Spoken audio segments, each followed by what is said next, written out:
Hi everyone, मैं Aamir sir आपके सामने मौजूद हूँ अपने अगले लेक्चर के साथ, लेक्चर 5। उम्मीद करता हूँ कि बाकी सारे लेक्चर्स को आपने अच्छे से देखा होगा और उसको कवर अप कर लिया होगा। तो इसी सीरीज़ को आगे बढ़ाते हुए आज हम लोग लेक्चर 5 देखने वाले हैं, चैप्टर सॉल्यूशन का। और आज भी एक बड़ा इंपॉर्टेंट टॉपिक जिसका नाम है नॉर्मेलिटी, जो one of the concentration of solution को निकालने में काफ़ी हेल्प करता है, वो हम लोग देखने वाले हैं। तो लेट्स स्टार्ट। तो हमारा 5th नंबर जो टॉपिक है कंसंट्रेशन ऑफ सॉल्यूशन का, वो है normality. Normality is similar to molarity. अब ऐसा ही समझना कि नॉर्मेलिटी किसके सिमिलर है, मोलैरिटी के। तो अब डिफरेंस क्या है, मोलैरिटी को हम लोग कैपिटल एम से दिखाते थे, याद कीजिए क्या फॉर्मूला था, number of moles of solute dissolve in per litre of solution given mass by molecular mass into 1000 by V in ml। ठीक है, याद होगा। सेम चीज को आगे बढ़ाना है। ठीक है, अब देखो नॉर्मेलिटी का डेफिनेशन क्या है और दोनों में क्या सिमिलैरिटी है, मोलैरिटी और नॉर्मेलिटी में। तो डेफिनेशन देखेंगे नॉर्मेलिटी का, the number of gram equivalent of solute. अब ये जो वर्ड है यही डिफरेंस क्रिएट करता है मोलैरिटी और नॉर्मेलिटी में। और स्टूडेंट को ये समझ में नहीं आता कि क्या लिख दिया सर, लगता है कि अभी तक तो नंबर ऑफ मोल्स पढ़ रहे थे, अब ये क्या लिख दिया, ग्राम इक्विवेलेंट ऑफ सॉल्यूट। अब इससे पहले बतलाओ क्या लिखा हुआ था मोलैरिटी में, मोलैरिटी में लिखा हुआ था the number of moles of solute. याद कीजिए, यही डिफरेंस है, बाकी सारा का सारा लाइन एक एक वर्ड सेम है जो मोलैरिटी में था। ध्यान से देखो, the number of moles of solute, even of भी सेम है, ऑफ सॉल्यूट, यहां पे सिर्फ मोल्स था। और नॉर्मेलिटी में क्या आता है, ग्राम इक्विवेलेंट, ग्राम इक्विवेलेंट आता है, जबकि मोलैरिटी में मोल्स था। यहां पे क्या आ रहा था, मोल्स लेते थे, द नंबर ऑफ मोल्स। बस यही डिफरेंस है। तो तुमको दिमाग में क्या रखना है कि मोलैरिटी और नॉर्मेलिटी सेम है। ये एक तरह का ट्रिक हो गया आपको याद रखने का कि नॉर्मेलिटी के डेफिनेशन में मोल्स इक्वल्स टू क्या हो जाता है, ग्राम इक्विवेलेंट। अब क्या है वो हम समझाएंगे, अभी आगे क्लियर करेंगे। मोल्स की जगह पे क्या हो जाएगा, मोलैरिटी के फॉर्मूला में ग्राम इक्विवेलेंट। तो अगर मोलैरिटी का फॉर्मूला याद है तो आप सिर्फ मोल की जगह पे ग्राम इक्विवेलेंट करने वाले हैं। ठीक है, क्लियर है। चलो आगे देखते हैं। The number of gram equivalent of solute dissolve और present in per litre of solution. Molarity में भी यही था, dissolve in 1 litre of solution या पर लीटर ऑफ सॉल्यूशन। ठीक, चलिए अब फॉर्मूला देखिए क्या आता है, बेसिक फॉर्मूला, फिर ट्रिक फॉर्मूला पे आएंगे। And denotes normality number of gram equivalent of solute. देखो यहाँ पे भी वही डिफरेंस आ रहा है, number of gram equivalent of solute divide by volume of solution in litre, वहां पे भी था, और volume of solution in litre यहां पे भी है। ठीक, कोई डिफरेंस नहीं। इवन यूनिट याद कीजिए, मोलैरिटी और नॉर्मेलिटी। देखिए मोलैरिटी का क्या यूनिट लेते थे, मोल पर लीटर, जबकि मोलैरिटी का क्या था, लिट्टी लाओ 1 kg मोल पर kg। ठीक है, इवन उसका जो यूनिट है वो भी सेम है। अगर कहीं बाय दी चांस अगर पूछ दे डिफरेंस, तो ऐसा यूनिट में क्या लिखना, वहां था क्या, मोलैरिटी का मोल पर लीटर, जो यहाँ पे भी लिखा हुआ है सेम है दोनों का, यहाँ पे मोल पर मीटर क्यूब दे सकते हैं ऐसा यूनिट की जगह पे। नॉर्मेलिटी का डिफरेंस हो जाएगा, वहां मोल पर लीटर देना मोलैरिटी में, जबकि इसका ऐसा यूनिट क्या होगा, मोल पर मीटर क्यूब। ठीक, बाकी सारा सेम। अब आ जाइए बेसिक फॉर्मूला पे। क्या फॉर्मूला था मोलैरिटी का, याद करो भाई, mass of solute by molecular mass of solute into 1000 by V. तो यहाँ पे सिर्फ क्या हो गया है, ये वर्ड चेंज हुआ है। वहाँ पे लिखते थे molecular mass, MOL molecular mass, यहाँ पे कौन सा मास है, इक्विवेलेंट मास। यहाँ पे ग्राम इक्विवेलेंट जो लिख रहे हैं ना, उसी से मिलता जुलता है इक्विवेलेंट मास आ रहा है, इक्विवेलेंट मास ऑफ सॉल्यूट। बस यही सॉल्व करना है। अब सवाल ये है सर, सब अगर सेम है, number of moles of solute same, 1000 same, V same, तो डिफर क्या कर रहा है, मास ऑफ सॉल्यूट। कौन सा मास, मॉलिक्यूलर मास नहीं, इक्विवेलेंट मास। तो अब हम लोगों को क्या आना चाहिए, इक्विवेलेंट मास कैलकुलेशन कैसे करना है, उसको कैलकुलेट कैसे किया जाता है। और जब नेक्स्ट पार्ट इसी का क्वेश्चन आंसर हम लोग करेंगे तो देखेंगे इक्विवेलेंट मास कैसे पुट करके न्यूमेरिकल बनाया जाता है। क्लियर है, यहां तक समझ गए सारे लोग। चलो आगे मूव करते हैं। इक्विवेलेंट मास कैलकुलेशन, अब एसिड के लिए अलग होता है, बेस के लिए अलग होता है, सॉल्ट के लिए अलग होता है, और भी कुछ आता है तो उसके लिए भी हम बतलाएंगे। ठीक है, परेशान नहीं होना है। तो अब इक्विवेलेंट मास कैलकुलेशन, एसिड अगर होगा तो क्या उसका मॉलिक्यूलर मास और इक्विवेलेंट मास सेम है, क्या है डिफरेंस, क्या है सिमिलैरिटी, सब देखेंगे। एसिड के केस में कैसे निकालोगे equivalent mass, equivalent mass of acid, equivalent mass of acid equals to क्या होता है, मॉलिक्यूलर मास या molecular weight of acid divide by basicity. अब ये बेसिसिटी प्रॉब्लम क्रिएट करता है कि सर बेसिसिटी क्या है एसिड का बेसिसिटी क्या है। यहाँ पे प्रॉब्लम क्रिएशन होता है कि इक्विवेलेंट मास ऑफ एसिड, मतलब मान लो कि कोई एसिड दिया हुआ है क्वेश्चन में, HCl है, H2SO4 है, कोई एसिड दे दिया और तुमको नॉर्मेलिटी निकालना है। तो अगर नॉर्मेलिटी निकालना है तो आपको मॉलिक्यूलर मास नहीं लेना है जैसा मोलैरिटी में लेते थे। अब जैसे H2SO4 है तो 98 लेते थे मॉलिक्यूलर मास, तो अगर आपने 98 लेकर के बना दिया तो नॉर्मेलिटी नहीं निकलेगा, मोलैरिटी निकल जाएगा, गलत।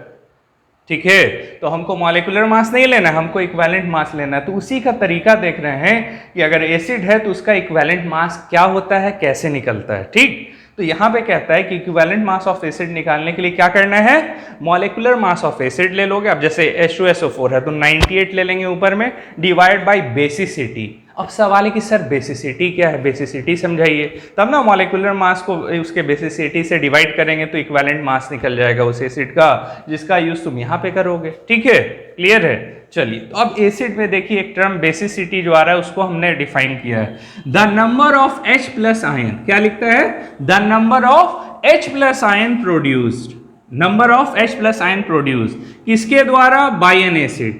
कौन प्रोड्यूस करेगा H प्लस आयन, क्या एसिड क्या देता है, H प्लस आयन। तो number of H plus ion produce by N acid कहां पे, एक्वस सॉल्यूशन, पानी में डालोगे आयन देगा H plus ion, is called, क्या कहलाता है ये, बेसिसिटी, BASCITY, बेसिसिटी किसका, एसिड का। तो एसिड का बेसिसिटी क्या है, नंबर है, किसका नंबर है, H प्लस आयन का। कौन प्रोड्यूस कर रहा है, एसिड, वही नंबर क्या कहलाता है, बेसिसिटी ऑफ एसिड। अब हिंदी में समझें, ज्यादा तामझाम नहीं, बेसिसिटी ऑफ एसिड का मतलब होता है कि एसिड कितना H प्लस आयन दे रहा है, 1 दे रहा है कि 2 दे रहा है कि 4 दे रहा है पानी में डालने के बाद, तो वही एसिड का बेसिसिटी होता है। और बेस का एसिडिटी होता है, उल्टा होता है, उल्टा लिखते हैं उसको। एसिड का ए के बाद क्या आता है, बी आता है ना, तो एसिड का बेसिसिटी याद रखना है। बेसिसिटी का मतलब कितना H प्लस आयन वो एसिड एक्वस सॉल्यूशन में दे रहा है। क्लियर है, समझ रहे हैं सारे लोग। चलो ठीक है, तो बेसिसिटी मतलब H plus ion given by acid in aqueous solution. अब ये हो गया डेफिनेशन, याद रखोगे कि बेसिसिटी मतलब H plus ion produce by N acid in aqueous solution क्या कहलाता है, बेसिसिटी किसका, एसिड का। अब देखिए फॉर एग्जांपल HCl है, एसिड है, HCl लिखा हुआ है एसिड, H2SO4 एसिड है, जो भी H आयन जो देता है वो एसिड है। उसी तरह CH3COOH का क्या नाम है भाई, याद करो, एसिटिक एसिड, विनेगर, सिरका में पाया जाता है, और इसका आयुपेक नेम क्या है, इथानोइक एसिड या इथेन वनोइक एसिड। ठीक है, जब आएगा आयुपेक नोमेनक्लेचर वहां ऐसे आप पढ़ भी चुके हैं, देखेंगे दोबारा।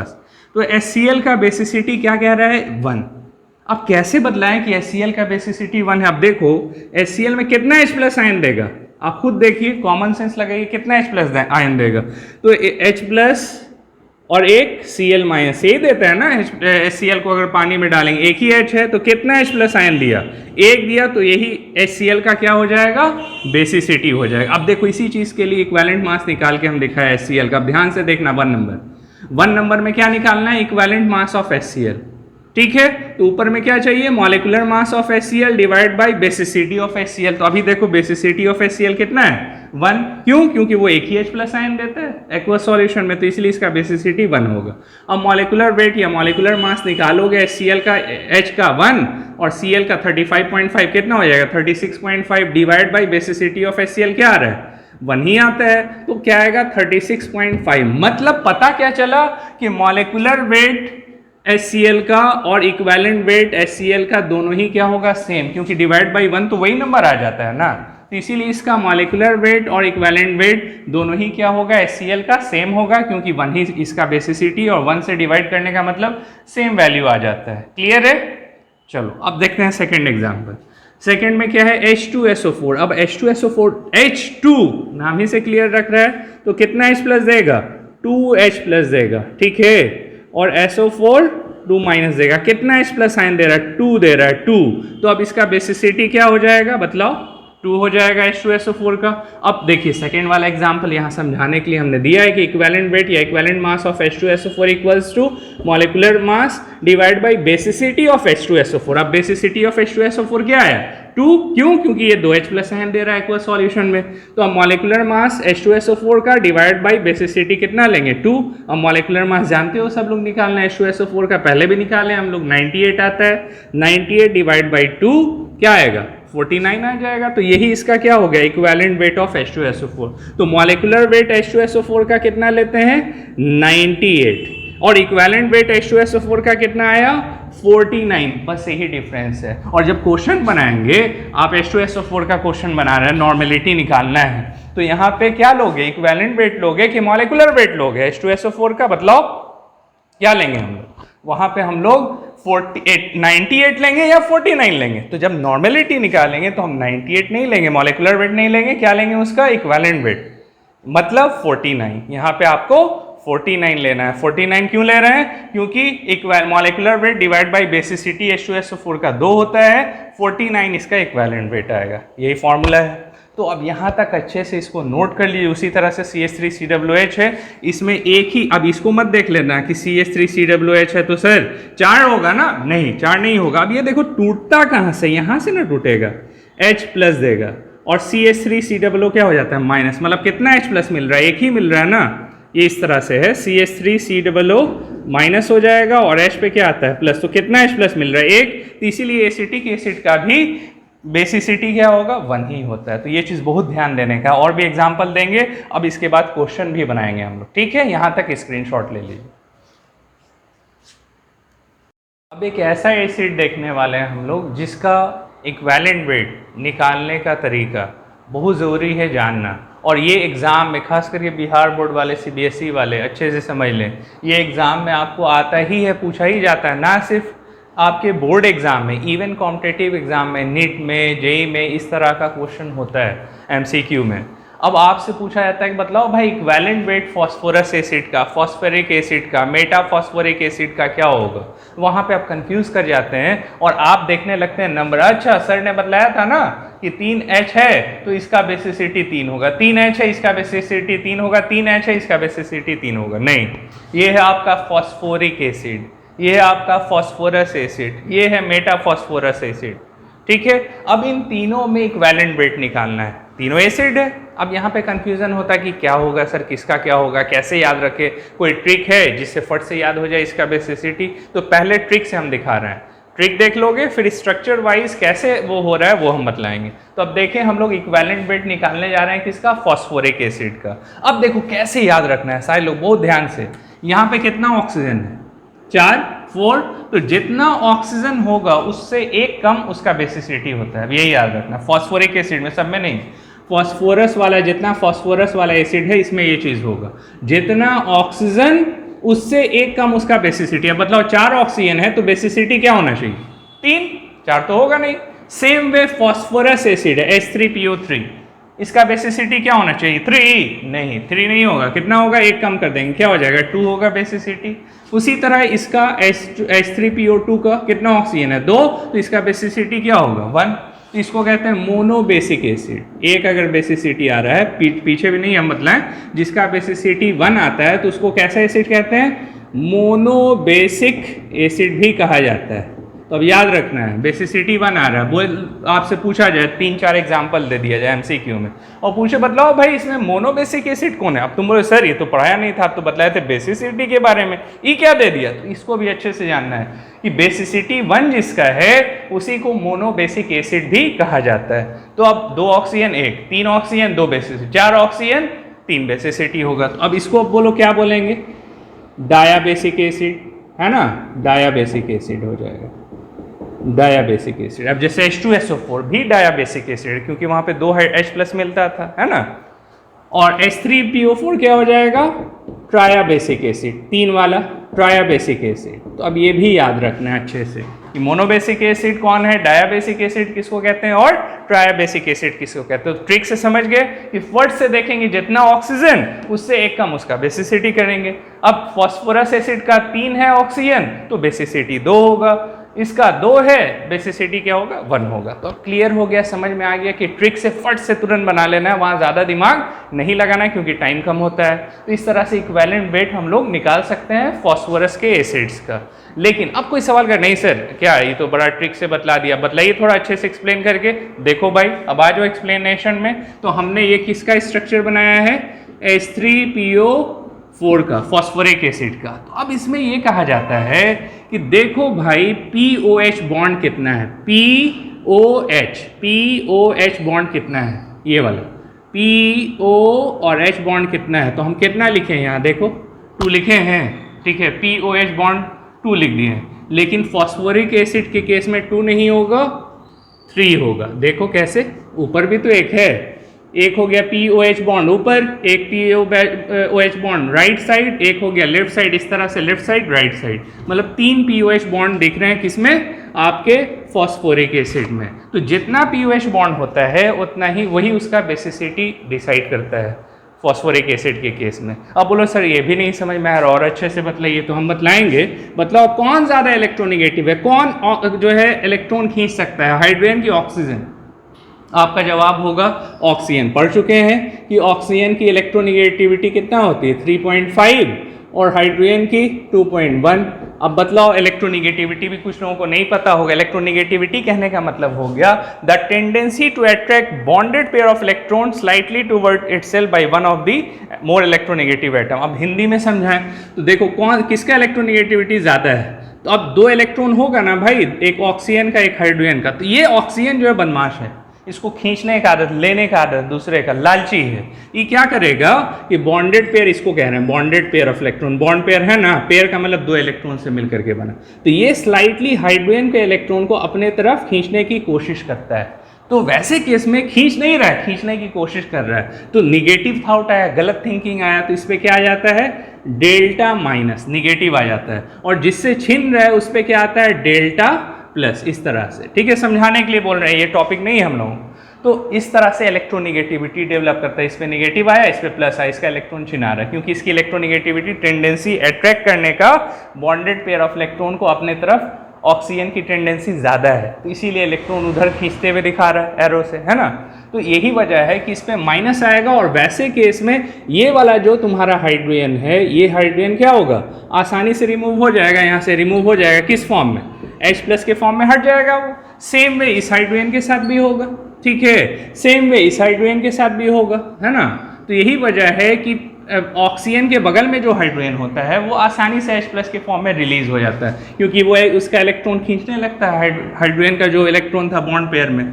तो इस तरह से H3PO4 में, और जो चौथा ऑक्सीजन है वो डबल बॉन्ड है, उसके बगल में कोई हाइड्रोजन तो है नहीं, तो यहाँ पे तो सवाल ही नहीं उठता है। तो यही वजह है कि POH बॉन्ड, देखो POH, POH और POH, 3 POH बॉन्ड है, जहाँ पे O के बगल में H है, और जहाँ भी O के बगल में H है वो आसानी से H+ के फॉर्म में रिमूव होगा। यही वजह है कि फॉस्फोरिक एसिड में 3 POH बॉन्ड है, और इसीलिए इसकी बेसिसिटी क्या है 3। क्या क्लियर है, समझ गए।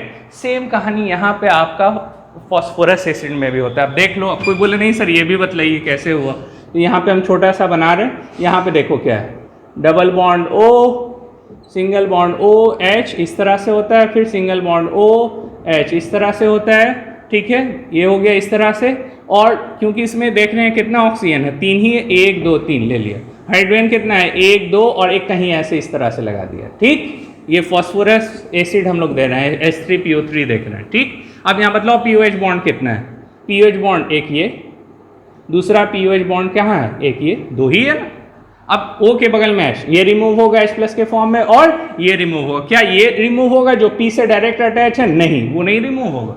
इस वजह कर POH बॉन्ड 2 है, और O के बगल में H, O के बगल में H 2 ही है फॉस्फोरस एसिड में, इसीलिए इसकी बेसिसिटी क्या है, कितना H+ आयन मिल रहा है, 2, इसीलिए इसकी बेसिसिटी 2 है, और ये डायाबेसिक एसिड है।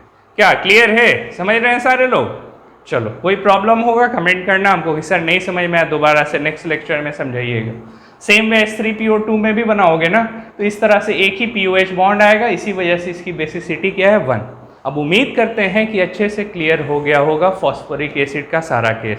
बाकी में वैसा केस नहीं है, बाकी में जैसे नॉर्मली करते हैं, कितना H+ आयन मिल रहा है उस बेसिस पे हम लोग फट से उसका एसिडिटी और बेसिसिटी बतला देते हैं। अब जैसे कोई बोल दे सर कार्बोनिक एसिड अगर दे देगा, तो कार्बोनिक एसिड का फॉर्मूला H2CO3, ठीक है, तो यहाँ पे तो 2 है, ये देगा सिंपली, यहाँ पे कोई डाउट नहीं, इसकी बेसिसिटी जैसे H2SO4 है वैसे ही ये भी है। चलो, तो अब ये क्लियर हो गया। अब हम लोग जैसे यहाँ पे देखो equivalent weight of phosphoric acid भी निकाल के दिखाया, तो क्या होगा, मॉलिक्यूलर वेट उसका ले लेना, डिवाइड बाय बेसिसिटी करोगे, तो फॉस्फोरिक एसिड का ये मॉलिक्यूलर वेट कितना आता है 98। अब 31 ले लेंगे फॉस्फोरस का, 64 होगा ऑक्सीजन का, और 3 हाइड्रोजन का, जोड़ना 98 आएगा, जस्ट लाइक इन H2SO4। तो H2SO4 और H3PO4 का मॉलिक्यूलर वेट सेम है 98।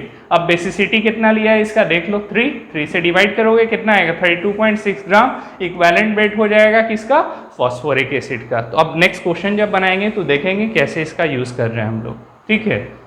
चलो अब तो एसिड क्लियर हो गया, अब आते हैं हम लोग बेस का इक्विवेलेंट वेट कैसे निकाला जाता है। अगर क्वेश्चन में बेस दिया है और नॉर्मेलिटी पूछ रहा है तो उसका इक्विवेलेंट वेट निकालोगे कैसे, है ना। तो सेम वे एसिड में जैसे H+ आयन था, बेस में क्या है, कौन सा आयन देगा बेस, OH- आयन देगा। तो बेस OH- दे रहा है, कहाँ देता है, तो the number of OH- ion produce by A base कहाँ, इन एक्वस सॉल्यूशन। अब यही समझें कि कितना OH- आयन दे रहा है कोई बेस, जब उसको पानी में डालते हैं तो वो उसका क्या कहलाता है, एसिडिटी होता है ना। एसिडिटी का बहुत एसिड बन गया, इनो पिया जाए, है ना, तो वही एसिडिटी। एसिडिटी का मतलब बेस का एसिडिटी, जहां वहां पे एसिड में A से B था, अब यहाँ क्या हो गया, B का A हो गया, उल्टा होता है, बेस का एसिडिटी, एसिड का बेसिसिटी। तो अब बेस क्या देगा, OH- आयन देगा, और जितना OH- आयन देगा वही नंबर OH- आयन का क्या कहलाएगा, उसका एसिडिटी कहलाएगा। अब जैसे देख लो फट से, इक्विवेलेंट वेट निकालना है हमको for a base, equals to क्या लेंगे, मॉलिक्यूलर वेट लेंगे बेस का डिवाइड बाई एसिडिटी। तो उससे क्या निकल जाएगा, equivalent weight of a base, उस बेस का इक्विवेलेंट वेट निकलेगा। अब जैसे देखिए एग्जांपल के तौर पे बेस है NaOH, है ना। अब इसका एसिडिटी क्या होगा, कितना, Na+OH-, तो कितना OH- दिया, 1, इसीलिए इसका एसिडिटी क्या होगा NaOH का 1। सेम वे CaOH का होल टू कैल्शियम हाइड्रोक्साइड। अब कैल्शियम हाइड्रोक्साइड Ca2+ और 2OH-, यहाँ पे कितना OH- मिलेगा, Ca2+ आता है और 2OH- में टूटता है, परे हो। अब 2 है तो इसीलिए इसका 2 OH- दे रहा है कैल्शियम हाइड्रोक्साइड, तो इसीलिए इसका एसिडिटी 2 होगा। सेम वे अमोनियम हाइड्रोक्साइड, तो यहाँ पे NH4 पे क्या आता है प्लस और OH पे क्या आएगा माइनस, NH4 पे प्लस OH पे माइनस, तो कितना OH- मिल रहा है 1, इसीलिए इसकी एसिडिटी क्या है अमोनियम हाइड्रोक्साइड की 1। Same way aluminium hydroxide AlOH का होल थ्राइस, कितना बतलाओ कितना OH देगा, 3 OH देगा, Al पे 3+, पढ़े होगे Al पे कितना आता है 3+ आता है और 3 OH- हो जाएगा, तो 3 OH- दे रहा है, इसीलिए इसकी एसिडिटी क्या होगी एल्यूमिनियम हाइड्रोक्साइड की 3। इसको फॉर्मूला में यूज कर लेंगे, molecular weight divide by acidity, ठीक है। अब जैसे देख लो सोडियम हाइड्रोक्साइड का इक्विवेलेंट वेट निकालना है, बेस है, अब मॉलिक्यूलर वेट निकाल लीजिए, उसके एसिडिटी से डिवाइड कर दें। अब एसिडिटी कितना आ रहा है बेस का NaOH का 1, तो अब अमोनियम हाइड्रोक्साइड ये सोडियम का 23 होता है ना, 23, ऑक्सीजन का 16 और हाइड्रोजन का 1, अब जो क्या आएगा 40 आएगा। तो molecular weight divide by acidity कर दोगे तो इक्विवेलेंट वेट निकल जाएगा NaOH का, क्योंकि 1 ही आ रहा है एसिडिटी, एक ही OH है, तो इसका इक्विवेलेंट वेट और मॉलिक्यूलर वेट दोनों ही क्या हो जाएगा सेम, ये भी 40 आएगा मॉलिक्यूलर वेट भी, और इक्विवेलेंट वेट भी क्या हो जाएगा 40 सेम है, ठीक है। जैसे हम लोग देखा HCl में। Same way equivalent weight of AlOH का होल थ्राइस निकालना है तो मॉलिक्यूलर वेट ले लेना, 78 आएगा, कैलकुलेट करके देख लोगे, डिवाइड बाय 3 है, एसिडिटी इसका 3 से डिवाइड करेंगे क्या आएगा 26 आ रहा है ना। तो 26 इक्विवेलेंट वेट हो गया AlOH का होल 3 का, जबकि मॉलिक्यूलर वेट कितना था 78, ठीक है। तो इस तरह से जब नॉर्मेलिटी पूछेगा तो इक्विवेलेंट वेट यूज़ करोगे, और मोलैरिटी पूछेगा तो मॉलिक्यूलर वेट यूज़ कर लेंगे वहाँ पे, ठीक है। तो इस तरह से हम लोगों ने एसिड देख लिया, एसिड का बेसिसिटी कैलकुलेट करना और उसका इक्विवेलेंट वेट कैसे निकालते हैं। सेम वे हम लोगों ने बेस देख लिया, बेस का एसिडिटी कैसे निकाला जाता है और फिर उसका इक्विवेलेंट वेट कैसे निकालते हैं। अब एक और टॉपिक है सॉल्ट, तो जस्ट ये नोट कर लीजिए, उसके बाद हम लोग सॉल्ट का इक्विवेलेंट वेट कैसे निकाला जाता है वो देखेंगे। अब हम लोग इक्विवेलेंट वेट निकालना सीखेंगे सॉल्ट का, काफ़ी अच्छे से समझ चुके होंगे एसिड का कैसे इक्विवेलेंट वेट निकालते हैं, बेस का कैसे इक्विवेलेंट वेट निकालते हैं। अब थर्ड नंबर में हमारा है सॉल्ट। अब सॉल्ट का कैसे निकालेंगे सर, एसिड में तो H+ देख लिया, बेस में OH- का नंबर देख लिया, सॉल्ट में क्या कोई ऐसा है नहीं, तो सॉल्ट में क्या होगा वो देखो। तो इक्विवेलेंट वेट ऑफ सॉल्ट निकालने के लिए ऊपर में तो वही होगा, मॉलिक्यूलर वेट ऑफ सॉल्ट जो होता है वो ले लोगे, डिवाइडेड बाय, अब ये इंपॉर्टेंट चीज है, total positive valency, total positive valency किसका, मेटल आयन का, नॉन मेटल आयन का नहीं, मेटल आयन का। अब जैसे देखो सॉल्ट कैसे बनता है, जब एसिड, अब मान लो HCl ले लिया, बेस से रिएक्ट करेगा, ठीक है, ले लिया यहाँ पे NaOH, एसिड बेस से रिएक्ट करता है तो क्या होता है, एसिड का H+ और बेस का OH माइनस कंबाइन करके क्या, अब ये Na पे प्लस आता है, Cl पे क्या होता है माइनस। अब याद करो डबल डिस्प्लेसमेंट रिएक्शन, द्विविस्थापन अभिक्रिया। तो Na किसके साथ जुड़ जाएगा, Na प्लस Cl माइनस के साथ जुड़ करके क्या बनाएगा बतलाओ, NaCl और H प्लस एसिड का OH माइनस बेस का मिलकर के क्या बनाता है वाटर। तब ना एसिड जब बेस से रिएक्ट करता है तो क्या बनाता है, सॉल्ट प्लस वाटर हो गया। तो ये तुम्हारा सॉल्ट।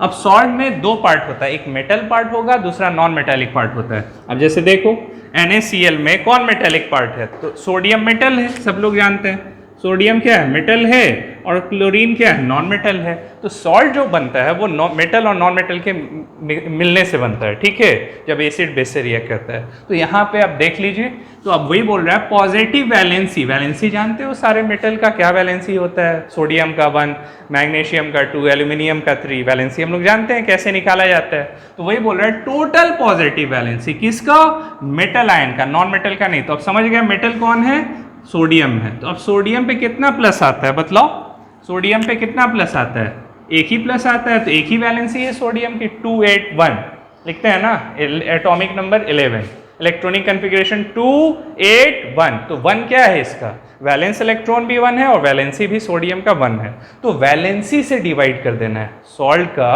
मॉलिक्यूलर वेट ले लोगे, डिवाइड बाय उसका जो मेटल पे वैलेंसी उससे डिवाइड कर देना है। तो अब जैसे देखो सोडियम का 23 मास नंबर और क्लोरीन का 35.5 ले लिया, और डिवाइड बाई अब कितना पॉजिटिव वैलेंसी है बतलाओ, सोडियम में कितना पॉजिटिव वैलेंसी, एक ही है ना, तो उसी से डिवाइड कर देना है 1 से। तो फिर वही आ जाएगा, मतलब इसका जो मॉलिक्यूलर वेट है NaCl का वही उसका इक्विवेलेंट वेट होगा, क्योंकि डिवाइड बाई 1 ही हो रहा है, 58.5 होगा इक्विवेलेंट वेट ऑफ NaCl, ठीक है। सेम वे आप देखिए K2SO4 में, अब K2SO4 में क्या होता है 2K प्लस, और SO4 पे क्या आता है 2 माइनस। तो मतलब कितना प्लस मिल रहा है, ये 2 मल्टीप्लाई होता है 2 प्लस हो गया, एक के पे 1 प्लस, तो 2 के पे कितना प्लस होगा 2 प्लस। अब क्या करोगे K2SO4 का मॉलिक्यूलर मास निकाल लेना, 174 आ रहा है, डिवाइड बाई 2 जो इसका पॉजिटिव वैलेंसी मेटल आयन पे, मेटल आयन पे कितना पॉजिटिव वैलेंसी है 2 पे, 2 प्लस होगा, +2 लिखते हैं, +2 इस पे -2, तो 2 प्लस आया इसलिए 2 से डिवाइड कर दिया पॉजिटिव वैलेंसी से। तो 87 इक्विवेलेंट वेट ऑफ K2SO4 आ गया। सेम वे AlCl3 लोगे तो सबको पता है कि एल्यूमिनियम की वैलेंसी +3, एक क्लोरीन पे माइनस होता है तो 3 पे -3 होगा, तो Al पे +3। पॉजिटिव वैलेंसी कितना आ रहा है मेटल पे 3 आ रहा है, 3 से डिवाइड कर देना है उसके मॉलिक्यूलर वेट से।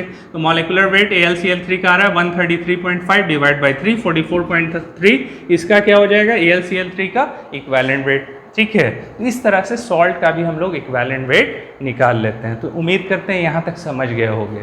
तो एसिड का कैसे निकालना है, बेस का कैसे निकालना है, सिर्फ सॉल्ट का कैसे निकालना है, पॉजिटिव वैलेंसी याद रखिए दिमाग में, जो भी मेटल पे होता है उसके मॉलिक्यूलर वेट से डिवाइड कर दोगे, फट से निकल जाएगा। क्लियर है यहाँ तक, समझ गए सारे लोग। अब देखो नीचे में थोड़ा कॉम्पिटिटिव पॉइंट ऑफ व्यू से भी एक हमने पॉइंट ऐड किया, अब बहुत डिटेल यहाँ नहीं बदला रहे। अब जब एक चैप्टर रिडॉक्स रिएक्शन पढ़े होगे क्लास 11th में, तो उसी से मिलता जुलता है कि पोटाशियम परमैंगनेट का एसिडिक मीडियम में, एल्केलाइन मीडियम में और न्यूट्रल मीडियम में क्या होता है, आपसे पूछा जाएगा इक्विवेलेंट वेट बतलाओ पोटाशियम पर मैंगनेट का। फॉर्मूला क्या है KMnO4, Mn का मतलब मैग्नीज है यहाँ पे, KMnO4। अब इसका बतलाइए एसिडिक पोटाशियम पर मैंगनेट का इक्विवेलेंट वेट क्या आता है। स्टूडेंट कंफ्यूज आ गया, बोर्ड में आ गया, नीट के एग्जाम में आ गया, MCQ में, तो एकदम अच्छे से याद रख लीजिए इसको। एसिडिक KMnO4 का मॉलिक्यूलर वेट इक्विवेलेंट वेट जो है वो क्या आता है, मॉलिक्यूलर वेट 158 होता है, सॉल्व कर लेना। 39 पोटाशियम का, मैग्नीज का 55 और 4 ऑक्सीजन का, एक का 16, 4 का 64, 16 इंटू 4 64, 158 आएगा।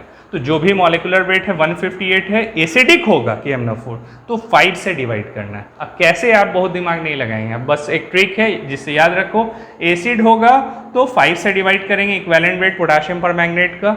एल्केलाइन मतलब बेसिक मीडियम में अगर होगा पोटाशियम परमैंगनेट तो 1 से डिवाइड करोगे, मतलब वही चीज़ आ जाएगा। और अगर न्यूट्रल पोटाशियम परमैंगनेट है तो आप इसको 3 से डिवाइड करेंगे, एसिड में 5 और न्यूट्रल में 3 और एल्केलाइन या बेसिक में 1 से डिवाइड करेंगे, इक्विवेलेंट वेट पोटाशियम परमैंगनेट का निकल जाएगा। ये आता ही है, बहुत इंपॉर्टेंट है, याद रखना, देख लेना पलट करके प्रीवियस ईयर क्वेश्चन बैंक आया है या नहीं आया है। अब सारे लोग इसका आंसर हमको बतलाएंगे यहाँ पे कि क्या आंसर आएगा, क्या आ रहा है इसका इक्विवेलेंट वेट, ठीक है, कमेंट करना है इसको, ठीक है। तो यहाँ तक हम लोगों ने नॉर्मेलिटी का जो था फॉर्मूला, मॉलिक्यूलर ये मास डिवाइड बाय इक्विवेलेंट मास, तो तो इक्विवेलेंट मास एसिड कैसे निकलता है, बेस का इक्विवेलेंट मास कैसे निकलता है, सॉल्ट का कैसे निकलता है, और कोई और इस तरह का हो तो उसका कैसे निकलता है। इक्विवेलेंट मास निकालना सीख गए, मॉलिक्यूलर मास तो पहले से जानते थे, तो इक्विवेलेंट मास निकालना भी सीख गए। अब जो है नॉर्मेलिटी का क्वेश्चन बनाएंगे, अब देखिए कैसे यूज होता है वहां पे। क्लियर है यहाँ तक? चलिए स्क्रीनशॉट ले लीजिए।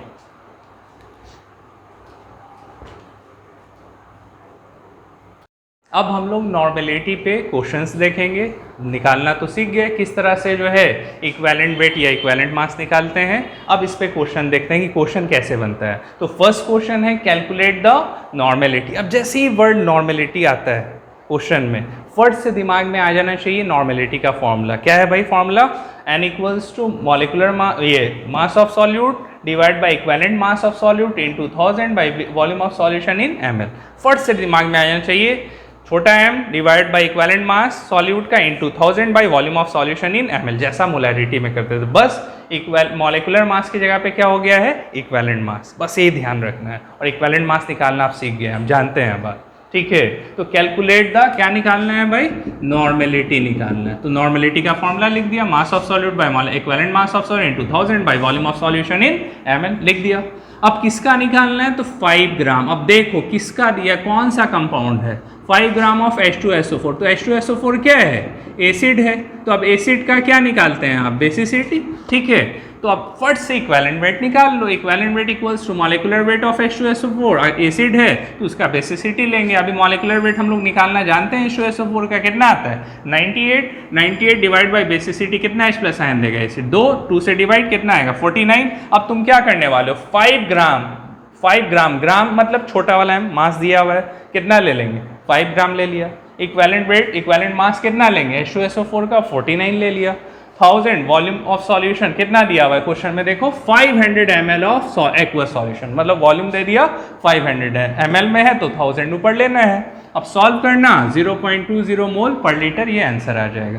तो इस तरह से नॉर्मेलिटी निकालते हैं। तो एक क्वेश्चन हुआ। आप सेकेंड क्वेश्चन देखिए, कैलकुलेट द मास ऑफ, मतलब मास पूछ रहा, मतलब क्या पूछ रहा है? छोटा वाला है ना, मास ऑफ 250 ml। 250 ml क्या दे दिया? वॉल्यूम दे दिया ऑफ 0.5 n। अब यहाँ पे कंफ्यूज नहीं होना। अब जैसे याद करो 0.2 m मोलैरिटी का वैल्यू होता था, है ना, m के जगह पे क्या लेते थे? m रहता था तो वहाँ पे 0.2 लेते थे। उसी तरह से अगर 0.5 n लगा हुआ है तो n का मतलब वो नॉर्मेलिटी का वैल्यू दे दिया है। तो 0.5 n क्या दे दिया है? नॉर्मेलिटी का वैल्यू दे दिया। Aqueous solution of calcium carbonate, calcium carbonate solute है तुम्हारा यहाँ पे, ठीक है। पानी एक्वस बोल ही रहा है, ठीक है। तो कैल्शियम कार्बोनेट सॉल्यूट है। तो अब कैल्शियम कार्बोनेट का ही इक्विवेलेंट वेट मास निकालना है, क्योंकि सॉल्यूट का मॉलिक्यूलर इक्विवेलेंट मास निकालते हैं। तो कैल्शियम कार्बोनेट का कैसे निकालो? अब कैल्शियम कार्बोनेट क्या है भाई? एसिड है, बेस है, क्या है ये? तो ये सॉल्ट है। तो अब सॉल्ट का इक्विवेलेंट वेट कैसे निकालते थे? Molecular weight divide total number of metal ion in salt. कितना total number of positive metal ion है सॉल्ट में, ठीक है। तो अब देखिए कैल्शियम में क्या होता है? +2 आता है, CO3 पे क्या आता है? -2। तो मतलब कैल्शियम पे क्या लोगे? +2 लोगे पॉजिटिव चार्ज। तो कैल्शियम का सबको पता है सेंचुरी मारता है ना। 100 मॉलिक्यूलर वेट डिवाइड बाई 2 कितना आएगा? 50। अब इक्विवेलेंट वेट कैल्शियम कार्बोनेट का कितना लेंगे? इक्विवेलेंट वेट या मास 50 ले लेंगे। हमको निकालना क्या है क्वेश्चन में? तो m निकालना है, छोटा वाला m, ये निकालना है तुमको, ठीक है। मास निकालना है, इक्विवेलेंट मास निकाल लिया 50, 1000 और वॉल्यूम दिया हुआ है 250 ml और 0.5 n। तो 0.5 n मतलब यहाँ पे 0.5 n नहीं 0.2 कर देते हैं, क्योंकि क्वेश्चन में देखो सॉल्व किए हैं 0.2 ले लिए। तो 0.2 ले लेना है, क्या? नॉर्मेलिटी 0.2 ले लिया, है ना। m निकालना है, अब तीनों का तीनों वैल्यू जाएगा उधर और 1000 कहाँ चला जाएगा? डिवाइड में। m निकालना है, ठीक है। देखो तीनों ऊपर गया, 1000 कहाँ चला गया? डिवाइड में। तो उससे क्या निकल जाएगा? मास ऑफ कैल्शियम कार्बोनेट कितना आया? ये अलग है, ठीक है ना। ये कितना आया? 2.5 ग्राम, ठीक है। तो इस तरह से हम लोग नॉर्मेलिटी का क्वेश्चन सॉल्व करते हैं। तो इसको अच्छे से देखिएगा और कैलकुलेट करके जो है आप और भी क्वेश्चन इसी पे बेस बना भी सकते हैं, है ना। तो अब इसको नोट कर लीजिए अच्छे से, फिर देखते हैं नेक्स्ट। अब फाइनली हम लोग नॉर्मेलिटी के एंडिंग पे आते हैं और ये सारा का सारा लेक्चर 5 जो है डेडिकेट था नॉर्मेलिटी को। तो हम लोगों ने नॉर्मेलिटी के डिफरेंट एस्पेक्ट्स को क्या होता है एसिड के लिए, बेस में एसिडिटी, बेसिसिटी क्या है नहीं है, सारी चीज़ें अच्छे से देखी। अब इस लेक्चर को अच्छे से देखेंगे ताकि नॉर्मेलिटी से एक भी क्वेश्चन छूटने ना पाए। अब हम लोग एक लास्ट रिलेशनशिप देखने जा रहे हैं मोलैरिटी और नॉर्मेलिटी में, क्योंकि हम पहले ही बतलाएं कि दोनों मिलता जुलता है। सिर्फ फ़र्क क्या है, तो फ़र्क है कि वहाँ पे मॉलिक्यूलर वेट लेना है मोलैरिटी में, जबकि यहाँ पे ग्राम इक्विवेलेंट वेट या इक्विवेलेंट वेट लेते हैं हम लोग, ठीक है, बस यही फ़र्क है। तो अब दोनों में रिलेशन तो होना चाहिए, ठीक है। अब देखते आ जाए कि कैसा रिलेशन है भाई। तो नॉर्मेलिटी जो कैपिटल N है वो इक्वल्स टू होता है molarity into molecular weight divided by equivalent weight, equivalent weight. तो सिंपल फॉर्मूला है। अब जैसे मान लो कि मोलैरिटी क्वेश्चन में दिया हुआ है और नॉर्मेलिटी पूछा जा रहा है, तो अब दिमाग नहीं लगाना है। आप सिंपली क्या करेंगे कि नॉर्मेलिटी निकालना है, मोलैरिटी मान लो 2 दिया हुआ है और मॉलिक्यूलर वेट कोई मान लेते हैं कि H2SO4 है, तो दे दिया उसका 98 और इक्विवेलेंट वेट 49 जानते हो, तो उसका बेसिसिटी निकलेगा, कितना आ जाएगा, ये कट करके 2 आएगा, मतलब 2 2 ज़ा 4, तो 4 मोल पर लीटर क्या हो जाएगा, नॉर्मेलिटी निकल जाएगा तुम्हारा। तो इस तरह से अगर मोलैरिटी क्वेश्चन में दिया हुआ है तो उसके हेल्प से हम नॉर्मेलिटी निकाल लेते हैं। करना क्या है, molecular weight divide by equivalent weight कर देना है, ठीक। Same way normality of acid, अभी जैसे देखा है यहाँ पे हम लोग मोलैरिटी दिया हुआ है, बेसिसिटी का वैल्यू ले लोगे। अब जैसे मान लें कि मोलैरिटी दिया हुआ है 0.2, बेसिसिटी 2 है, तो क्या आ जाएगा, सॉल्व कर लेंगे 0.4। सेम वे अगर बेस है तो मोलैरिटी इनटू बेस है तो क्या लेते हैं, एसिडिटी लोगे, और एसिड होता है तो क्या लेते हो, बेसिसिटी लेते हो, बस यही तो डिफरेंस है। तो बड़ा आसानी से कैलकुलेट कर लेते हैं, या तो नॉर्मेलिटी पूछ रहा है, मोलैरिटी दिया हुआ है, या मोलैरिटी दिया हुआ है, नॉर्मेलिटी पूछा जा रहा है। तो किसी तरह से एक्सचेंज क्वेश्चन हो, कुछ भी हो, आप बहुत आसानी से शॉर्टकट में भी सॉल्व कर सकते हैं। तो इस तरह से हम लोगों ने कंप्लीट किया नॉर्मेलिटी के एक पार्ट को, क्या होता है नहीं होता है, यूनिट, ये वो सारी चीज़ें। अब आपका काम है कि इसको अच्छे से पढ़ें और इस पर बेस्ड और क्वेश्चंस हों, चाहे वो किसी बुक से हों, वो आप ज़रूर बनाएं, ठीक है। अब लास्ट में जाते जाते हम थैंक्स कहना चाहेंगे उन स्टूडेंट्स को जिन्होंने लास्ट लेक्चर 4 का क्वेश्चंस का सॉल्यूशन दिया, खास करके आरमेश, श्याम, उसी तरह से आदित्य, और भी 1-2 स्टूडेंट ने, रंजन ने, विशाल ने भी क्वेश्चन का आंसर किया। तो थैंक्स कहना चाहेंगे इन सारे स्टूडेंट को और मोटिवेट करेंगे बाकी स्टूडेंट्स को कि आप भी आंसर दें।